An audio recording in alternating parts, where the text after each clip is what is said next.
სამუშაო ადგილები არსებობს, თუმცა ამ პოზიციებზე სამუშაოდ არავინ მიდის. ამერიკის შეერთებული შტატების დამოუკიდებელი ბიზნესის ეროვნული ფედერაციის ივნისის ანგარიში საგანგაშო სურათს აჩვენებს. მცირე ბიზნესის მფლობელთა 51% აცხადებს, რომ შესაბამისი კვალიფიკაციის მქონე კადრებს ვერ პოულობს. ეს 2024 წლის სექტემბრის შემდეგ ყველაზე მაღალი მაჩვენებელია. უფრო მეტიც, იმ მეწარმეების 84%, ვინც გასულ თვეში თანამშრომლის აყვანას ცდილობდა, ამბობს, რომ გამოხმაურება თითქმის არ ყოფილა, ან აპლიკანტებს სათანადო უნარები საერთოდ არ ჰქონდათ. კვლევა მაჩვენა, რომ 51% ვერ პოულობს კვალიფიციურ კადრს. 19% კი მიიჩნევს, რომ კადრების ხარისხი და ხელმისაწვდომობა ბიზნესისთვის ნომერ პირველი პრობლემაა. თუ აქამდე მეწარმეებისთვის მთავარ თავსატეხს შრომის უნარიანი სამუშაო ძალის სიძვირე წარმოადგენდა, ახლა სიტუაცია შეიცვალა. ივნისის მონაცემებით შრომის ხარჯებმა, როგორც ნომერ პირველმა პრობლემამ, უკან გადაიწია და მხოლოდ 8%-ისთვის დარჩა მთავარ გამოწვევად. სამაგიეროდ წინა პლანზე სწორედ კადრების ფიზიკურმა დეფიციტმა წამოიწია. სტატისტიკის მიხედვით, მცირე ბიზნესების 32%-ს ამჟამად აქვს ისეთი ვაკანსიები, რომელთა შევსებასაც საერთოდ ვერ ახერხებს.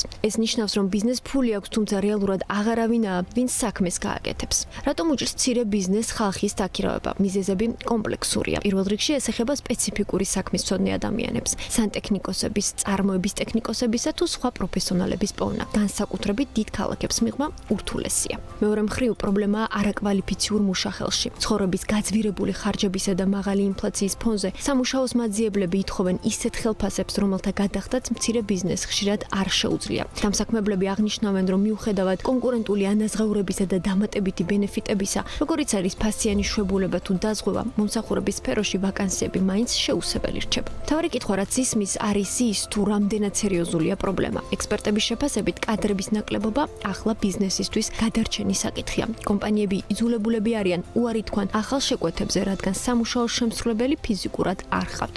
როგორც კვლევაში მონაწილე ერთ-ერთი მეწარმე აღნიშნავს, კარგი კადრების პოვნა იმდენად რთულია, რომ კომპანიის ზრდა შეუძლებელი ხდება. მაშინაც კი, როცა ბაზარზე მომსახურებაზე მოთხოვნა დიდია. კრიზისის შესამსუბუქებლად მცირე ბიზნესის 28%-მა ივნისში თანამშრომლებს ანაზღაურება გაუზარდა. 17% კი ხელფასების ზრდას მომავალ 3 თვეში გეგმავს, თუმცა მხოლოდ ფინანსური წახალისება პრობლემას ვერ აგვარებს.